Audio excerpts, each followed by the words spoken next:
Dr. Krafft. I know many of you. Excited to be talking about surveys. I do a lot of creating data public goods and survey design for experiments. So this is something I do a lot of and is super useful for all your research projects. So I'm going to talk about survey design. I'm going to talk about both the sampling piece and questionnaires. And I'm happy to take some questions as I go too, if you have any. So just a little overview of what I'll be covering. Do you actually need to do a survey? Always an important question to ask first. Sampling, data collection management, design of questionnaires and question types, and then just a little bit about some of the data collection digital tool options you might consider. So first question, do you actually need to do a survey? Surveys are complicated, time-consuming, and expensive, especially to do well. So before you invest in survey data collection, figure out for your research whether there are publicly available surveys or other data sources that already have the data you need to answer your research question. That will be much faster and cheaper. You can also consider, for example, rather than doing an entire survey, you might be able to add a module to someone else's survey rather than run a whole new survey. So if you're just trying to do like a particular capture, like a particular outcome, you may not need a whole new survey to do that. You may be able to just add a module of questions. And then if you can't get data by other means, that's when you'd consider developing a survey in its entirety. Additionally, the other common place you use surveys is if you're running a randomized controlled trial, an RCT, you will usually need to run surveys to estimate impact. That's usually going to be how you get your outcomes, is through some kind of survey. So important to ask yourself, do I really need a survey before getting too far down this road? And so I'm going to use an example here kind of throughout this presentation about a recent project I did in Egypt about graduate tracer surveys and sort of why we did these surveys, and then use a lot of examples from this. So you'll be very familiar with this concept as graduate students. Graduate tracer surveys are designed to capture critical labor market information on the graduates of a specific institution. So like a particular university wants to know what happens to their students after they graduate. There's not administrative data, nor their existing surveys that capture this information. So like a particular university in Egypt wants to know what happens to our graduates, what kind of jobs do they get, what wages do they earn? Not existing data. So I've supported a bunch of Egyptian universities in a project developing, collecting, and analyzing data from graduate tracer surveys to try to answer these kinds of questions. And then the goal, of course, is not just to collect a survey, but to use it for research or policy.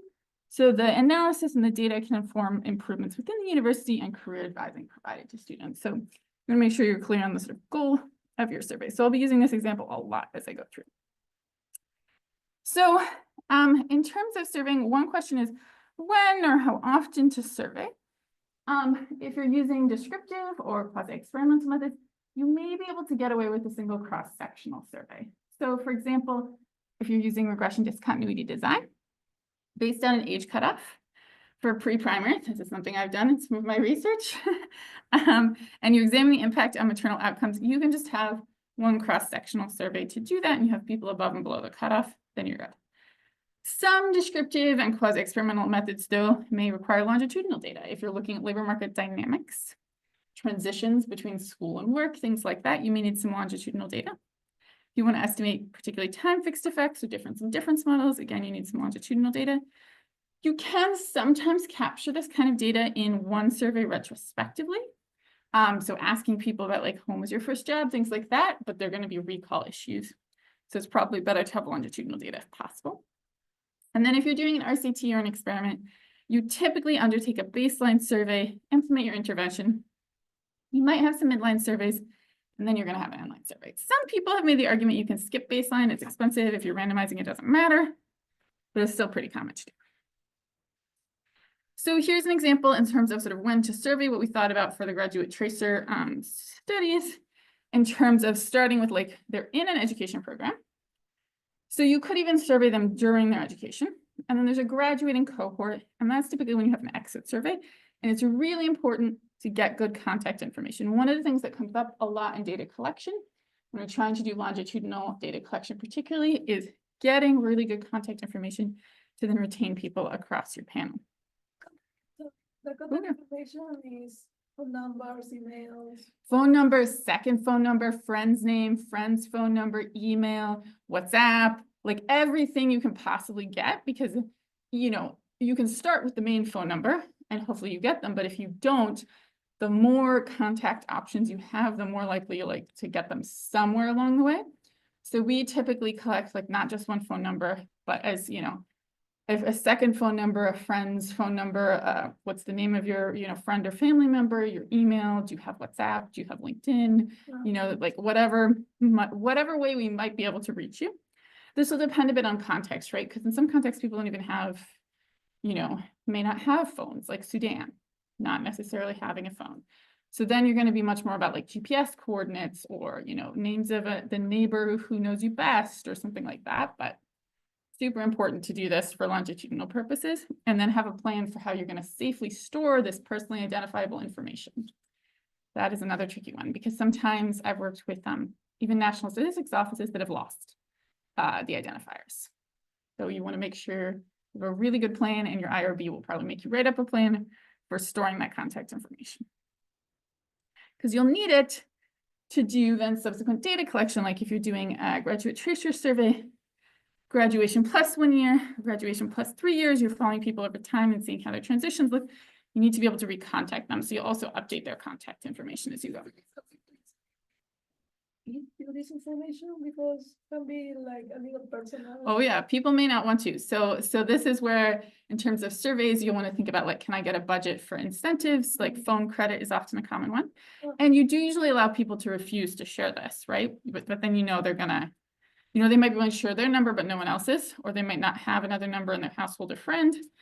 So you have to make decisions about like, do you require them to have something? In some studies where phones are pretty common, we require someone to have a mobile to be able to follow up with them.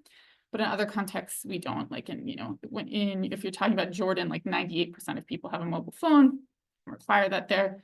And you're not going to get much bias, but Sudan, it's like 50% of households. So you have to think about, you can usually find data about phone coverage if you're working in low and middle income contexts, to think about like, in this context, does it make sense to require phone contact? And is almost everyone going to have them? Or does that make no sense? It's going to definitely affect what kind of sample you get in some contexts. Any other questions so far? And online people, you can chat. I have the chat bar up top, so I'll see if you have a question. So sampling is also a really important part of thinking about your survey design. And in particular, when you think about sampling, you're thinking about who do you want to generalize to? So this is like the theoretical population. Do I want to generalize to all Egyptian households? Am I trying to look at households with young children? Like, what is the population you're trying to generalize to? And then, of course, what population can you actually get access to? These may be different. You might like to, for example, have all graduates from a university, but maybe they didn't collect contact information for everyone. So what population can you actually get access to? That's your study population. And how can you get access to them? That's what generates your sampling frame. So this might be like an alumni database for the graduate tracer studies, or some countries will have like a master sample that you can sample from for nationally representative surveys. Or if you're working with like an NGO for an RCT or a ministry, they may have contact lists and you're sampling from those. I've also sampled from things like if you're sampling schools, you can get a database of all the schools in a country. So that would be your sampling frame. And then the people you select, who's in your study, that's your sample. So Ryan has a question. So on the population to sample, Mhm. that feels like the external validity statement, right? And I was wondering if you could talk a bit more about what exactly do you say after you're done with your analysis and with the sample to make those claims that this is representative of the population, given those limitations, like given those biases? So it really depends a little bit like on how you were able to sample. Sometimes I've been able to sample, truly a random stratified nationally representative sample, and then you have a pretty good case to be made your sample design is representative and you can validate it. So I usually validate, like when we do household surveys in Egypt, that our labor market surveys, we validate against the National Labor Force Survey. And we show, yes, we have the same employment rate, we have the same education levels, like within a margin of error. So that's an easy one. When you have something though, where you kind of have a biased sample because it's like only some of the faculties, you can't generalize to everyone. You just have to say like, this is a limitation. It really varies how much it matters. Like if you're trying to generalize to all women and you did a really conservative location for your intervention, then you're probably going to be like, no, this really doesn't generalize. But if you did, you know, well, we were only able to sample 60 villages, but we did our best to make sure they represented like different geographic regions with different socioeconomic status levels, then you might be able to make the case and compare to national statistics. I would usually compare to national statistics as much as you can to try to make the case about generalizability. But your reviewers will, as you know, be concerned about this. Other questions on the big picture of sampling? It's definitely one you get a lot of comments about. So the sample is smaller, but trying to be representative, as we know, the limitations, collection of units from the population, where you're trying to generalize to the population. Sampling reduces the cost, right? Resources, time, money, and workload. So you're rarely going to try to take the whole universe. Even if it's like an entire graduating class, you wouldn't necessarily take the whole graduating class. You'd probably sample, because at least in Egypt, graduating class can be like, 10,000 people. And when you sample, there's lots of statistics in terms of standard errors, so you know kind of how much error you have. So the sampling frame is going to be the list from which potential respondents are drawn. And so for tracer studies, the theoretical population is the graduating cohort from the institution. So for example, like class of 2024 from Cairo University, that's who we would be sampling from. In terms of, this question came up already, sort of sample representativeness. Your goal is a representative sample. One of the things you need to think about is your units of observation. So this comes up not so much in tracer studies where you're looking at individuals, but in other studies where maybe you're looking at poverty. Are you looking at household poverty or food security? Household food security, individual food security? Are you looking at firms? Like, what is your kind of unit of observation? And you can sometimes get all three of these from one survey if you survey households, but also survey the individuals within them and ask about their household enterprises. But then your data structure gets a little complicated. So when you do analysis, you have to think about how you're doing the analysis. So there are three main factors that influence sample representativeness. One is the sampling procedure. Are you doing some kind of random sample size, and then the response rate participation. So I'll talk through those each a little more. Sometimes you might sample the entire population when your population is very small. So like you're working in a particular village, you could take a census and collect data on the full village. When you have extensive resources, which is unusual, and also when you don't expect a very high response rate. So maybe it is true that you want to try to contact the whole graduating class because only 10% of them will respond. And then you might take the entire population. So we already kind of alluded to this, but just in terms of some definitions. So longitudinal studies are research designs that involve repeated observations of the same subjects and to some extent the same variables over time.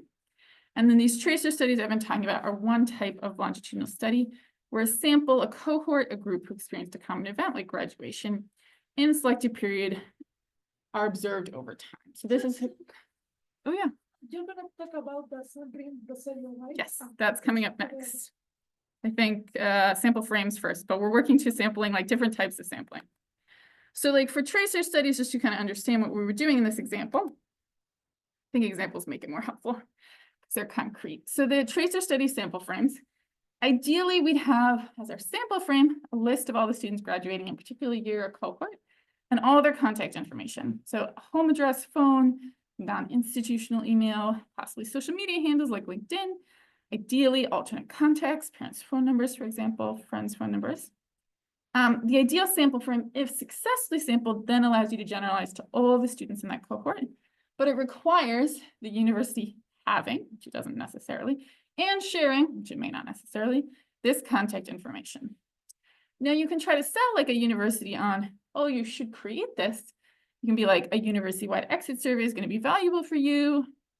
And it also is a source of contact information. But you might, for example, not have this. And so we've had cases where the data we had was more like contacts from the University Career Center.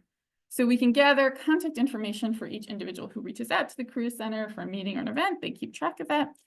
But we can only generalize and make claims about students who worked with the Career Center, not all students. Students who work with the Career Center could be very proactive and do better than average in terms of subsequent labor market outcomes. But students who contact the Career Center could also be those struggling to find jobs and do worse. So we don't know what kind of bias we have if we don't have a very good sampling frame. It may be all that you can get though. So that's sometimes the reality of data collection. In terms of sampling methods, there are a bunch of different options. Your most common ones are a simple random sample. Every item, person, whatever in the population has the same chance of being sampled. So this would be like if we took the entire list of the graduating cohort using statistical software, took a random sample of 10%. Strata are identifiable subgroups, singular of strata, stratum. So for example, different specializations, different degrees, bachelor's or master's, gender, right? Those are different strata. And these strata need to have data in the sampling frame. You can only, for example, stratify on gender if you have data on gender, right? In your frame. So that sometimes may not be available even when you want it. When you do have clear strata in your sampling frame, you can use stratified random sampling. So random sample within each stratum. So we did, for example, specialization in gender. So we did like faculty, faculty of commerce, faculty of sciences, and gender combinations. So like women in the faculty of commerce was a stratum, men in the faculty of commerce, women in the faculty of sciences, men in the faculty of sciences. And then randomly sampling within each stratum. The simplest way to do stratified random sampling is proportional to the stratum size in the population, but you can oversample small groups. So if you want to be able to say, like, how do these different faculty within a university compare? You then may need to oversample the smaller ones to ensure a big enough sample size so you have reliable statistics from each faculty. And then you're going to have to weight the sample by the inverse of the sampling rate. So when you do stratified random sampling with unequal probability, you then have to account for that in your sampling weights and use those weights throughout. So that's super important. You can also have cluster sampling. So this might be like, it really depends on kind of what study design, but clusters or geographic or other naturally occurring groups. You often see this referred to as primary sampling units, PSUs. So as an example, to get contact information, we could have sampled classes, and the cluster is a class basically, and again, gotten the information from the graduating students in those classes. And of course, you'd want to account for this in calculating statistics later, because there's going to be correlation between people in the same cluster or the same class. Do you have a question?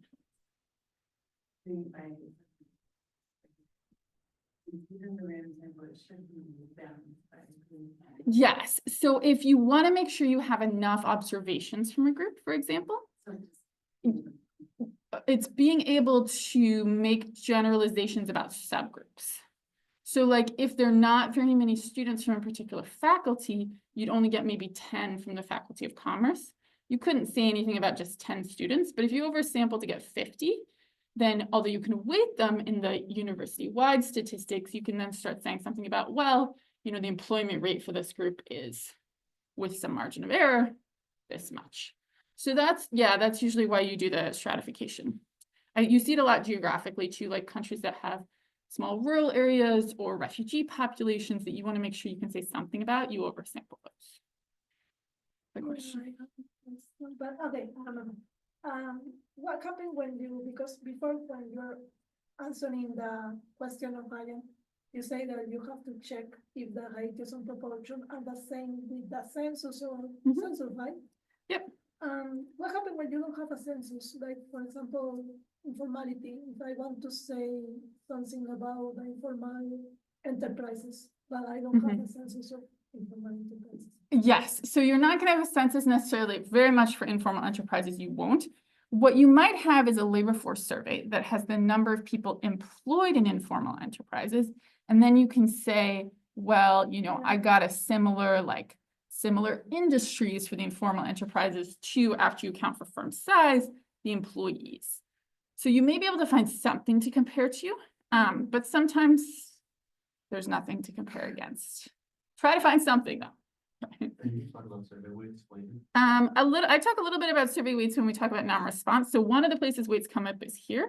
You'll have weights for sampling, right? So your weight is going to be the inverse of the sampling rate. Do you want an example? On that, like when you take something out of the box, DHS or whatever, they come up with a bunch of. Yes, they have weights. is it always the best idea to just run your regressions with those weights, or do you like the way you redefine sample, you redetermine the weight? You would always want to use the like weights that come with the survey if there's one that comes with them. You want to read the documentation carefully because like DHS has different weights for different groups. Like there's a woman weight, there's a household weight, there's a child weight, and you need to make sure you're using the right one. Sometimes you'll want to alter the weights, for example, with time use surveys. They come, like maybe you have a household survey. I was just doing this yesterday. You have a household survey and it has a time use module, and it's for the past 24 hours. And the household survey comes with household weights, but time use is for the past 24 hours and they don't survey equally by day of week. So there you'd want to, when you're looking at time use data, do a little bit of weighting to make sure days are weighted equally in your sample. So then like you're multiplying the existing weight by a weight for like, maybe they didn't survey much on Fridays or Saturdays because it was the weekend. So the people who were, you're going to have to weight up so you capture the weekend correctly within a week. So sometimes you do things like that, but mostly you just start with the weights that they give you. Other questions so far? No. So sample size is really important to make sure your study includes a sufficient number of subjects. So if you're trying to check for statistically significant differences, you can get that. So big question is, how large a sample do I need? It's really going to depend a bit on your aims, the nature and scope of the study, and on the expected result. So lots of pre-planning here. You're going to think about sampling error. So measurement of a random sample has the best chance of getting the expected value of the population, but there's always some random sampling error. And, you know, it's not going to be identical. Certain amount of error, it is expected, is okay. Don't freak out that there's some random sampling error. That's why we have statistical procedures to make sure you have a big enough sample and to talk about like standard errors around it. So random sampling error is expected and okay. What you worry about is bias, sampling bias. That can lead you to draw inaccurate conclusions about the population. So, you know, if you only get respondents who are unemployed to your survey, right? Because they're available during the day when you're calling them and people who are at work don't answer the phone. So there you have sampling bias and you get to worry about that a great deal. In terms of sort of estimating some of these things, you've got your margin of error. It's the sampling error. We've seen this a lot with polling lately around the election. The margin of error expresses the amount of sampling error in the survey. So the range of uncertainty around the estimate of a population measure, assuming normally distributed data and lots of statistics. So for example, if 60% of the population, 60% of the sample claims to use a computer in their work, a 5% margin of error would mean like between 55 and 65% of the population use their computers. And the confidence level reports how likely the reported metric falls within the margin of error. So 95% confidence level means that 95% of the time, observations from repeated sampling will fall within the interval defined by the margin of error. You typically see 95%, but sometimes you see 99 or 90% margin of error. Margin of error is synonymous with standard deviation from the descriptive statistic, or it's something different? No, it's something different. So the standard deviation is just like the variation in the population. There's formulas coming up, I think, or examples coming up. So I think this is where you're going. Population size, margin of error, and confidence level, right? Yes. So the sample size you need depends on the population size, the margin of error you're willing to accept for key measures, and your confidence level. So for example, the one I've circled here, this is just an example table. Statistical software can do this. So like there are online calculators that can do sample size calculations. But this one here is like you have a population of 10,000. You want a 95% confidence level, 5% margin of error. You'll need 370 observations. That's what this table is telling you. This is the realized sample size too. Non-response will require initially sampling more individuals. And you also have to keep in mind some outcomes. For example, we're talking about like labor market outcomes, wages are only available for a subsample, people who are employed and earning wages. So larger samples overall may be required to get the same level of precision on something like wages. So in terms of, you were asking, maybe I don't have formulas in these slides, but in terms of the sort of standard error, it's a function in part of the sample size as well as the variance. So that's why you want a bigger sample, right? reduces your standard error. It's not just the standard deviation. Because the standard deviation is a constant regardless of sample size, right? So it's part of what goes into the standard error calculations. Then you have the n, or the square root of n, or whatever the formula is. So other place you might do thinking about sample sizes in terms of power calculations, if you're doing a randomized controlled trial, some of the intuition is similar, but you'll basically be figuring out like a meaningful minimum detectable effect size in MDE. You usually do this based on the literature or on descriptive data. And then there's a lot of crunching that goes in with a bunch of assumptions. Stata does this quite well, so their power or cluster sample size, if you're doing clustered, commands in Stata. And that's based on you have to have some mean and standard deviation for an outcome, the number of treatment arms you have for your RCT, if you have clusters for your sampling, and the intra-cluster correlation. So if observations are highly correlated within cluster, you're going to need a lot more clusters, and it doesn't give you as much power to have more observations within the cluster. You need more clusters to have good power. And then you have to pick your alpha, which is your significance level, rate of false positives, and your power, which is your false negative, the probability of falsely rejecting null, or falsely failing to reject the null. Alpha you usually see like 5%, power beta you usually see like 0.8, pretty typical, but you can try different, sensitivity analyses. And so that'll tell you, when you crunch all of this, it'll spit out a sample size you need to achieve the power you desire when you run this through Stata. And JPL particularly has a lot of good resources on this. So the main sample size trade-offs, to kind of summarize the sampling piece here, is if the sample is large, it'll increase your accuracy, but it'll also be costly and complex. And as grad students, you will often be facing budget constraints in getting small grants for pilots and things. Small decreases accuracy, less costly. Fundamental trade-offs. All right, any last questions on sort of overview of sampling? I'm overviewing a lot of things. You definitely would want to dig in further into like all the documentation for power calculations. You can talk about piloting in the later slides. Yes, I'm going to talk about piloting in terms of like survey design particularly. Are you thinking about pilot sample size? Yeah, so I was thinking like, if you had any thoughts on that part of like using the pilot to determine later things. You can definitely, so one of the things you can definitely use is for power calculations, like you might use the pilot to get the mean and the standard deviation. And so that might be, but if you can get them somewhere else, then you may not need the pilot to get that. So in terms of how big is the pilot to get your mean MDE so that you can then get another sample size? Yes, get an even bigger, apply for the grant to get the bigger sample size.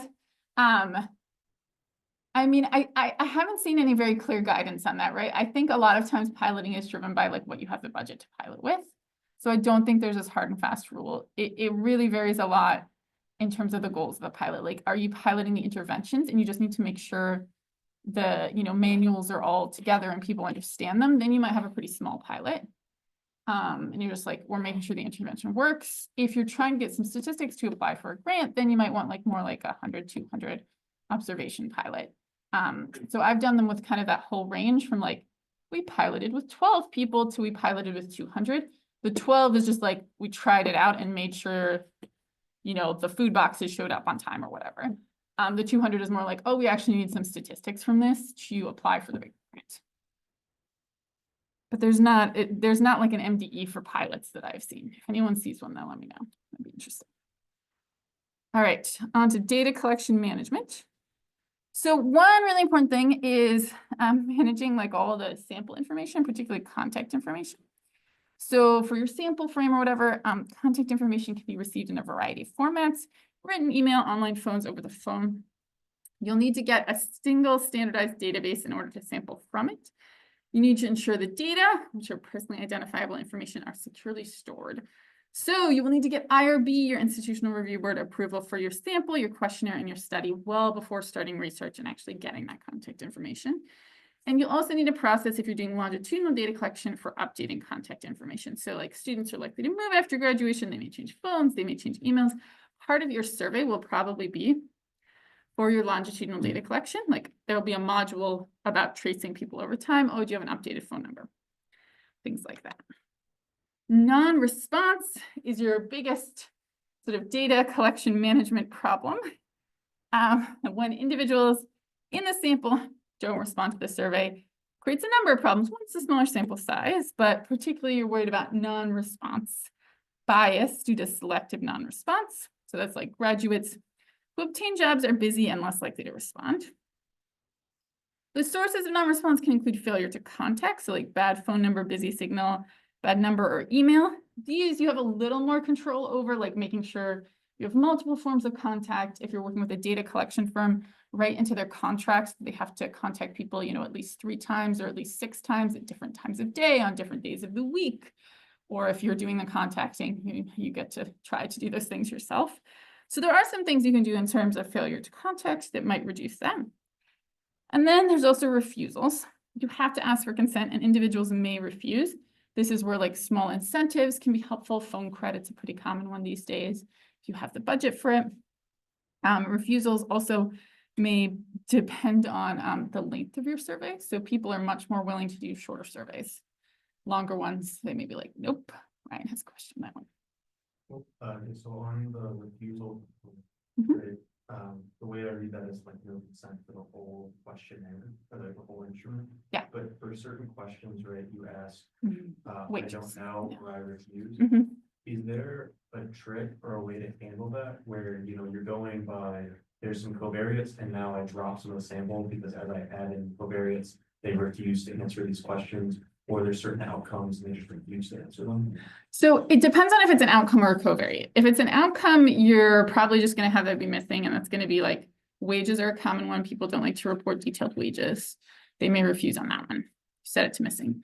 As long as the missings are random relative to whatever like your treatment is, if you're doing an RCT or whatever your covariate of interest or policy is, that's okay. Not great, but like as long as it's, you know, 5% of people refused or whatever, not a huge deal.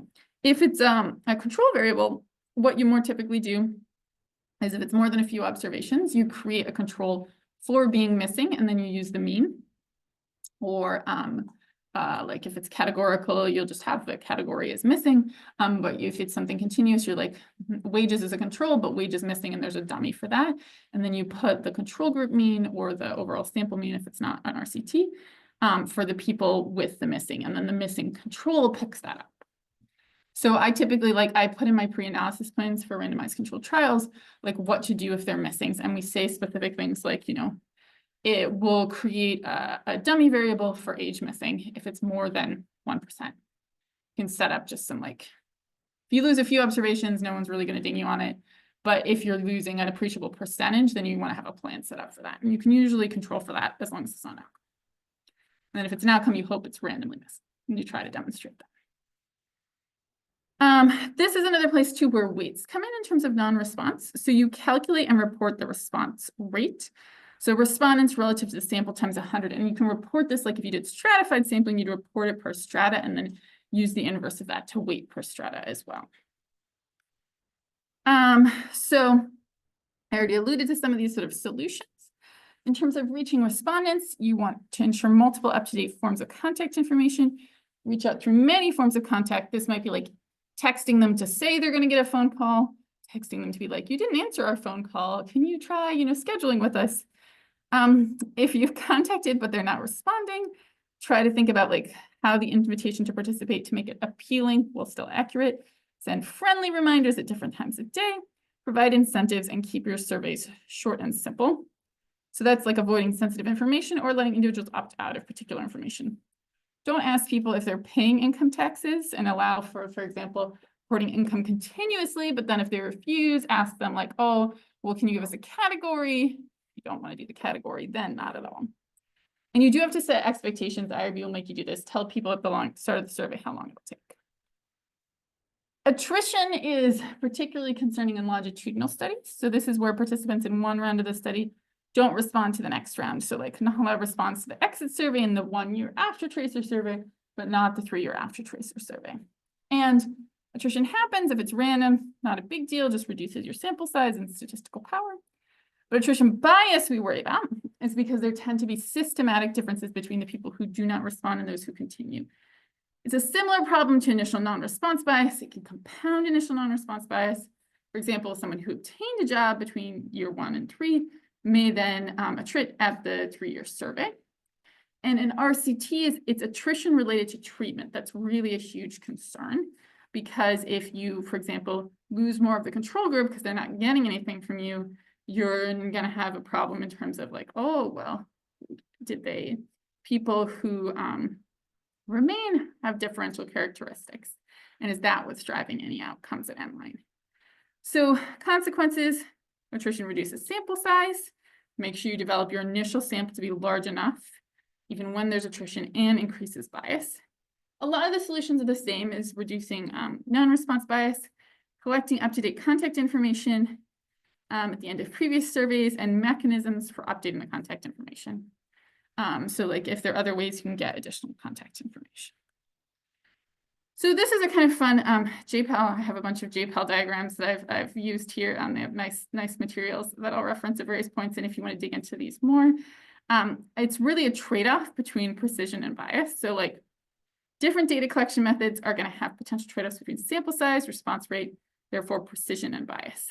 You do want to prioritize the sample with the least bias that can achieve an adequate sample size. So it's worth investing money in repeated visits rather than a bigger sample to try to make sure you actually get respondents. So, there are trade-offs in terms of methodology too. A phone survey is likely to have a higher response rate and be more representative than an emailed survey, but in-person is even better. And then the phone survey requires the staff time and the budget for collecting the survey data, likely requiring a smaller sample than emailing. So we constantly have these conversations with partners about like, in-person is really going to have probably the best response rates, phone next best, email least. But of course, the most expensive is in person, then phone. So you face real trade-offs there. But if you're trying to estimate earnings for 4 different groups, you're better off with a smaller, a less precise, but unbiased sample, right? Low precision, low bias, on average, you're about right.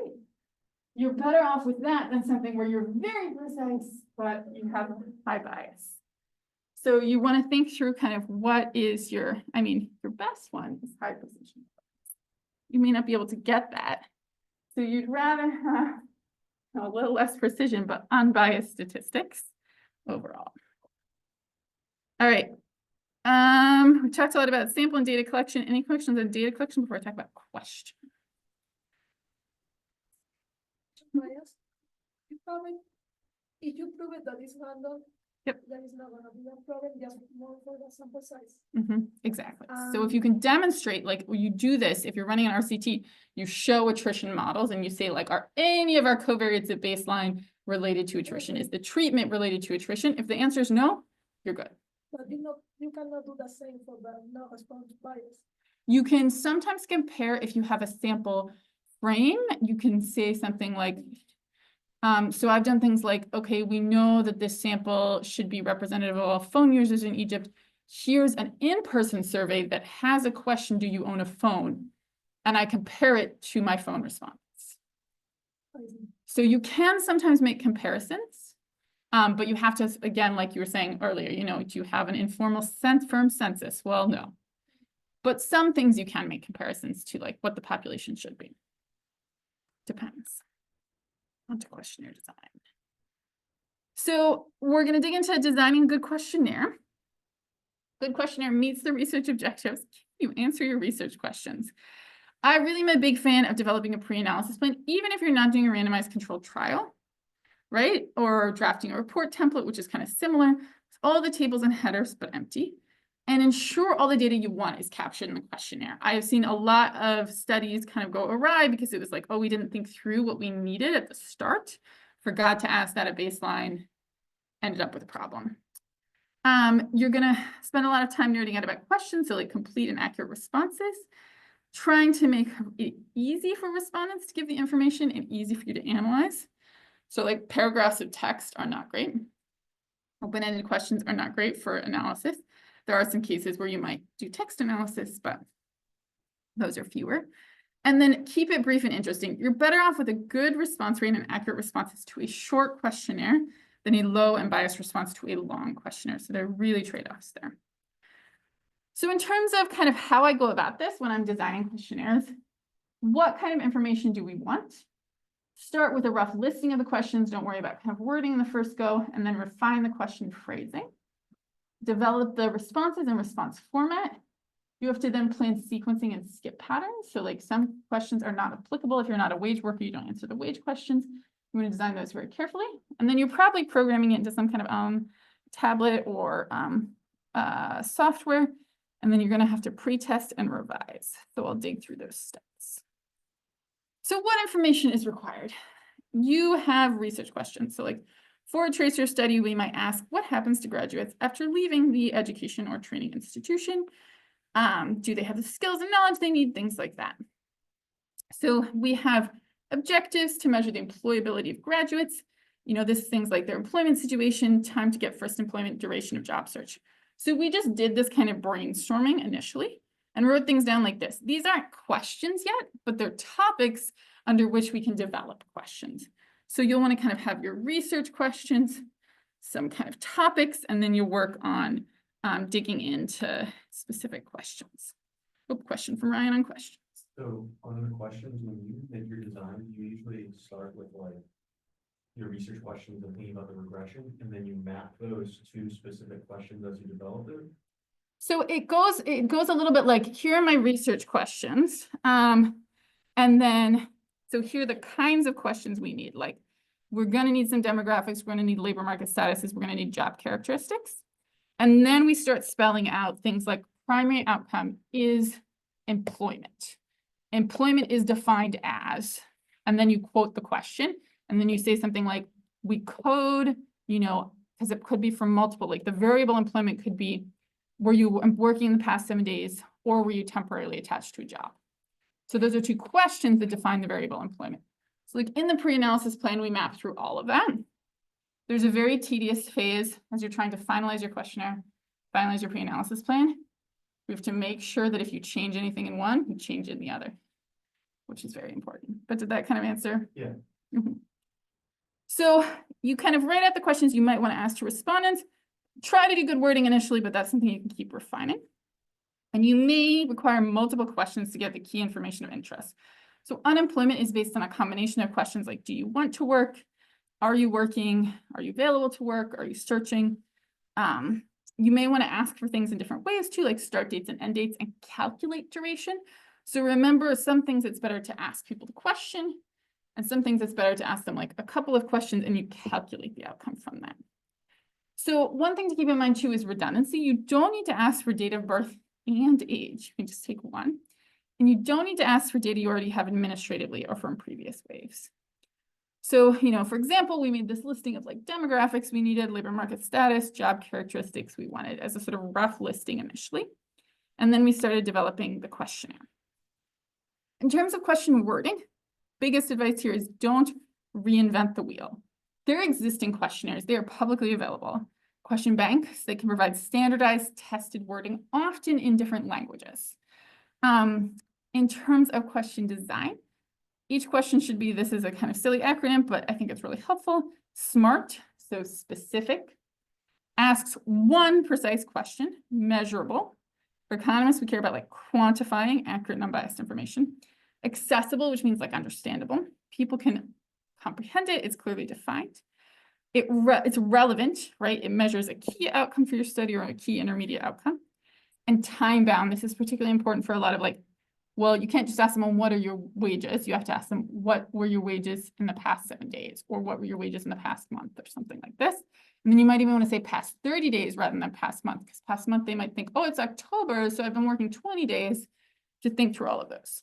Your goal is to minimize measurement error, the difference between a measured quantity and its true value. So you have to think about the process of answering a question and how people comprehend it, right? Like you think, oh, data collection just leads to data. But they're the steps of comprehending the question for respondents, retrieving the information, sort of recall, judgment and estimation, and then reporting, all of which can develop errors. So if you ask someone something like total monthly income before taxes, they have to understand that question. They think, okay, What total monthly income? I've got social security benefits, I've got unemployment or workers' compensation, I've got pensions. Like they're starting to come up with like, okay, these are the things. We're calling them. They're like, okay, judgment estimation. Well, it's about 200 a month for social security. I don't get any workers' compensation this month. My pension is 220 a month. What else? And they have to add it up. Did this person add exactly accurately? They reported 400. But it's really 420 because they're just like, oh, it's around 400. So there's this whole process in terms of, and maybe it was the enumerator entered it wrong too. So there's this whole process to think through where errors might occur. And there's sources of measurement throughout this process. So comprehending the question. Here, particularly if you're working in a different language, translation and interpretation, like back translations and local dialects matter. Ambiguity, try to avoid that. Avoid jargon, avoid double negatives. Were you not unhappy is a terrible question. Retrieval of information, there's memory, vividness or salience, and telescoping that can happen, which is when people move dates. Judgment and estimation have potential anchoring or framing and priming biases.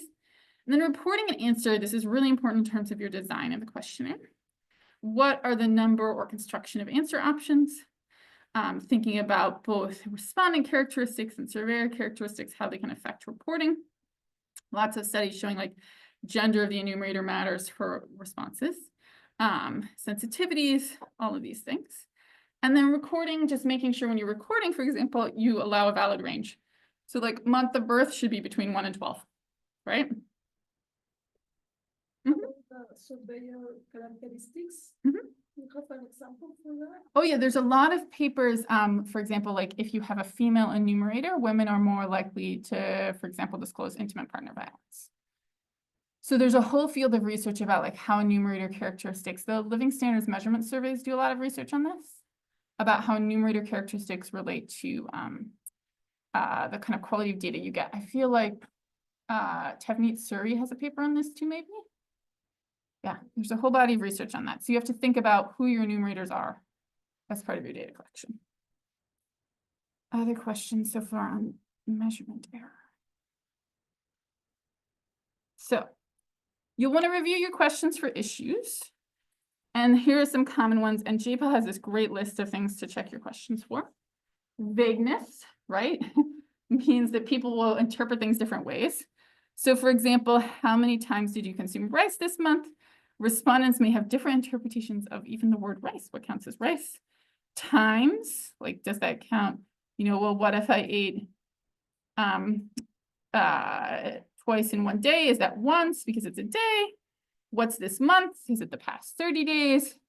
Is it the month of June? Right? Anything you can do to make it more precise helps. Questions that involve negatives, try to avoid, very confusing. And double barrel questions, should the government provide free education because school is too expensive in our community? People could agree with part of that, but not other parts. And so it's hard for them to answer. You're much better off avoiding convoluted sentence structures and break complex questions into constituent parts. And then you can analyze them together in post-coding. That works much better.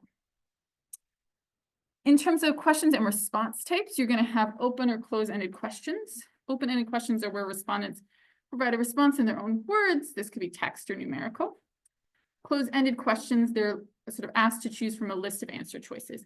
Now, you may not be showing them the list. This might be the enumerator reading the question and then coding, like you ask someone, what sector do you work in? They say the sector and the enumerator picks, oh, that's the private sector. These can be select one, if it's mutually exclusive, or select multiple. Select one is like, what sector do you work in? You only work in one. Select multiple might be like, what are some of the reasons you don't send your kid to childcare? There could be a variety of reasons you could select multiple. So you want responses to be clear and simple. You want them to be mutually exclusive, completely exhaustive. You can include others, specify whenever you're in doubt. And usually you code like code 1, 2, 3, 4.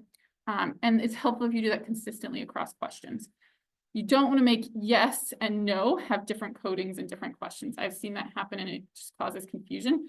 So consistently decide like yes is 1 and no is 2, or yes is 1 and no is 0. Once for the whole survey and study, don't mix them up.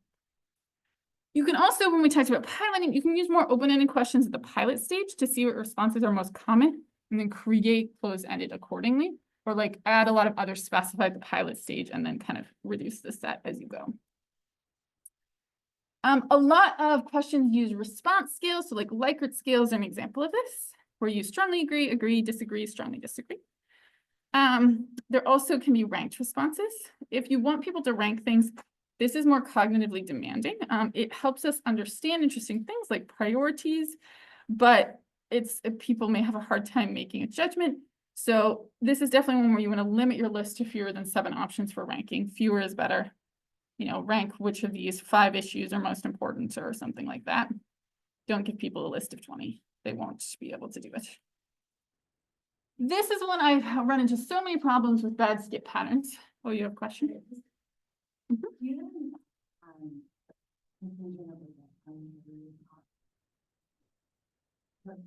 If you can avoid it, do so, right? It's best to make people pick. You can even just be like, yes or no are your options, you know.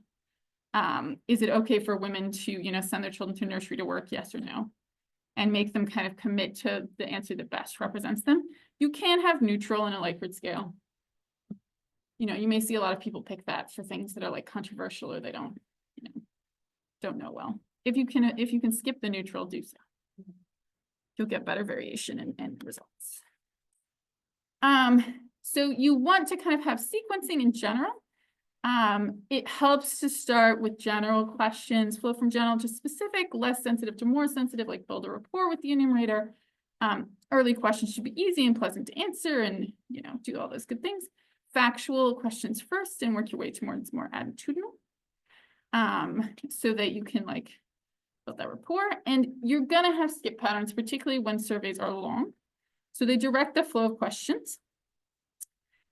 So people only answer the questions that are relevant to them. So like, if you're employed, what are your employment characteristics? But this is also where a lot of errors come up. You can have individuals sometimes get questions that aren't relevant to them and therefore enter incorrect or misleading information. Or if you have a bad skip pattern, sometimes you forget to ask people who should have answered a question. So very carefully think through relevance and skip patterns and test them. Because if you're having someone program your survey and you're not the one programming, the thing they tend to mess up the most is the skip pattern. So testing, pre-testing, programming, retesting, and revising. 3 minutes more, all right. Once you've developed your draft questionnaire, test it out. Cognitive interviewing is the administration of draft survey questions while collecting additional verbal information about the survey responses. You can do cognitive interviewing with just a few convenient sample people, but it helps understand what might be confusing. And you can revise. And then you'll program your revised survey. I think I'll probably skip the details on software options, but there are a lot of options out there, and test out the program to make sure it follows what you planned. Then have a small convenient sample test the program questionnaire. Check that the data comes out as you intended. Sometimes there are issues in the database, like something that was supposed to be recorded as a date does not come through correctly. And then iterate. Questionnaire lengthwise, total length of survey administration should be short. Web surveys, 10-minute median, maximum of 20 minutes. Phone surveys, 20-minute median, maximum of 30 minutes. Always be prepared to ask, is this question really needed? It's always fun to add more questions to your survey, but then really trade-offs. Preparing that report template or the pre-analysis plan can identify what questions are absolutely mandatory, their outcomes or heterogeneity dimensions, and what can be cut. So you want to test for length kind of early and often. All right, I have 2 minutes to talk about data collection digital tools. So I'll just say why digital tools. You can be collected on paper or typed into spreadsheets, but that's prone to error and costly. You're much better at this point using digital data collection tools that could be like a program on a tablet, and you'll get your data out much faster and cleaner. It can be filled out by the enumerator during a call or sometimes directly by respondents. And there are a huge variety of digital tools. There's Google Forms, right? This is a basic one. SurveyMonkey, more advanced. Not free, although not super expensive. Qualtrics, much more advanced, much more expensive, but I think you do have sometimes access through the university. And then Survey CTO is particularly one in low and middle income countries you see. It's Excel-based programming, but with a lot of additional features commonly used for RCTs. Ta-da, 1 minute. I went very fast through the software, but any questions that I haven't gotten to already?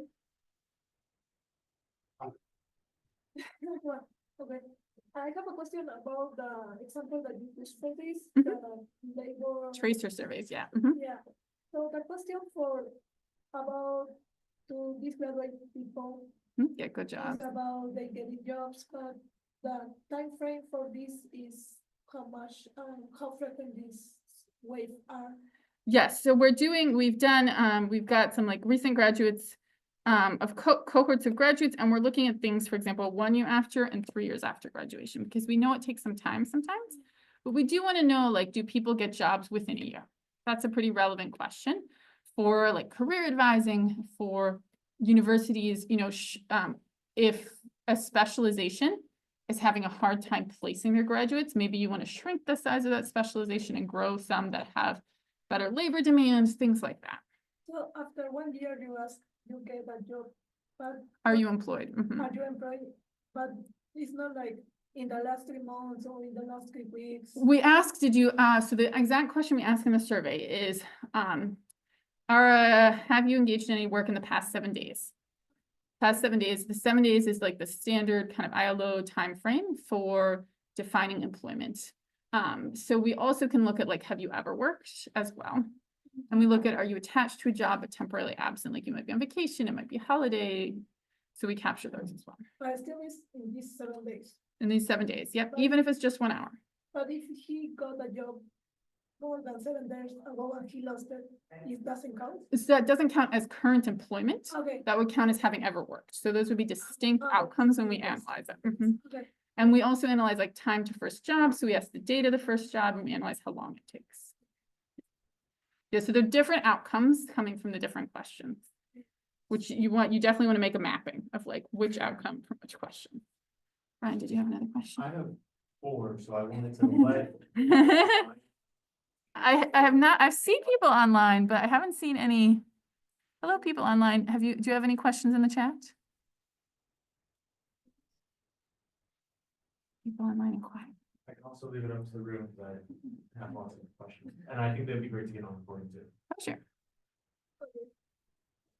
Okay, great. So I think the first one to follow up on what Carmen was talking about was right. There's a sequencing of waves. You come back with follow-ups. And I was wondering if you could talk about how you anticipate ex ante after, say, the first baseline and the first end line. When is the right time to measure detectable effects, and how long do you wait, and that sort of stuff? Yeah, it's going to depend a little bit on this, definitely a lot on the study. So for example, when we're doing like a randomized control trial, we do baseline. You probably if you have the budget, you do a midline during the intervention to make sure it's working. So you ask people, did you get your food box? And we just piloted something where only half of them got their food box. And now we're going back to the provider and the NGOs and being like, what went wrong? Because that's important to know. So you do potentially a midline like during the midst of the interventions. Then you're likely to want to do an end line, and it depends a little bit on the nature of the intervention. You might want to do an end line while it's still ongoing, like if they're receiving a childcare subsidy, probably want to do it like towards the end of when they receive the childcare subsidy so you can see its effects. But then you might want to follow up like a year later and see, are there any long-term effects? So with our graduate tracer studies, we're saying like you can measure exit 1 year after graduation, because that's really relevant. Like people are like, do I get a job within a year? And then in the long term, so you can see wage growth and things like that, like 3 years after graduation. So did that kind of? Yeah. A second question is, you talked about going in the sequencing of the questionnaires, general, then specific. And I was going to ask you about anchoring bias, and how some people say, right, you have to put demographics at the back of the survey because you don't want people to kind of frame themselves, or other senses where like I talk about income as an outcome, and then I talk about education, and that leads to different answering. Yes, so it depends a little bit on research questions for that one. So like demographics in terms of like date of birth is unlikely to be controversial, but in some contexts, race, ethnicity, some of those questions can lead to biased responses. So that's why you sometimes see those at the end in surveys. So it depends a lot on what context you're working in and what's going to be potentially lead to biased responses based on those effects. Yes, so the other thing you can do is you can randomize question order if you're worried about that. which involves a whole other programming mess, but I have seen people do that. That's particularly likely to work well if you're concerned about like sensitive topics. Employment characteristics in general, wages might be sensitive, but other things are not as likely to be. Like, what industry do you work in? People are willing to tell you.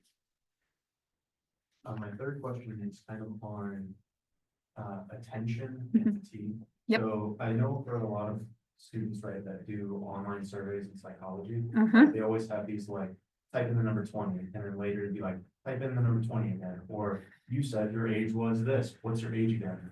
And I was wondering, in the variety of senses that economists are using, right, where we're often going and talking to people on the phone or in person, thinking about fatigue and attention, are there any recommendations you would say that are best practices? I mean, the length one is probably the biggest one, right? Like in terms of length, trying to keep it shorter and only asking the questions you really need, because there is definitely fatigue. There are all sorts of studies that show like, oh, if you ask, about people's enterprises at the end of the survey, you'll get worse responses.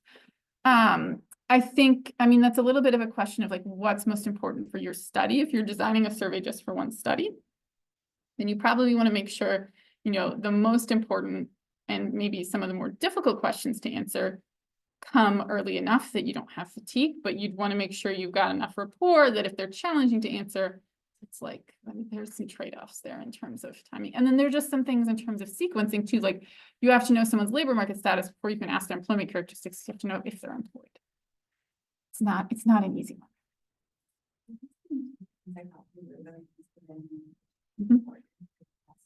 To test for that.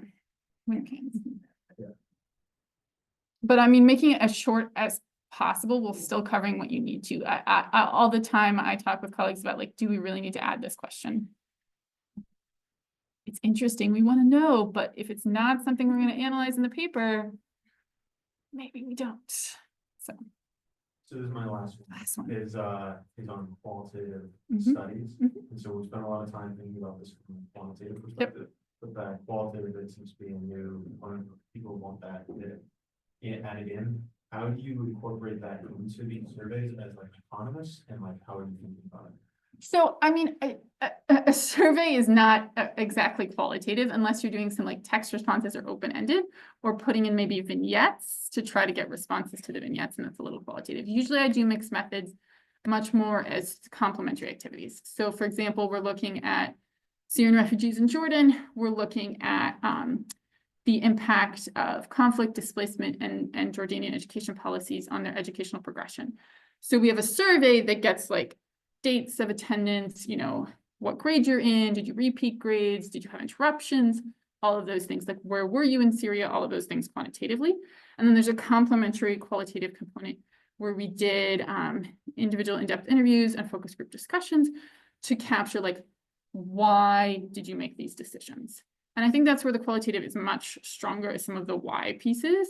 You can get great quotes that really illustrate an issue that then you can check for in the quantitative data, and they're quite complementary in that sense. It's a little hard to publish mixed methods, but I think that works better. The other piece that economists kind of use it for in a very different qualitative way is like text mining. I don't know if I'd really call it qualitative, but you can see like large language models, text mining, like analyzing job ads. Some of that stuff has a qualitative piece because you're coding the job ads for like gendered words and then analyzing it quantitatively. That is an approach I've seen that seems increasingly common with all the additional computing power in AI and kind of that sort of thing. But I don't usually see people like, you can't do qual in a survey. They're different tools. Yeah. Any other last questions?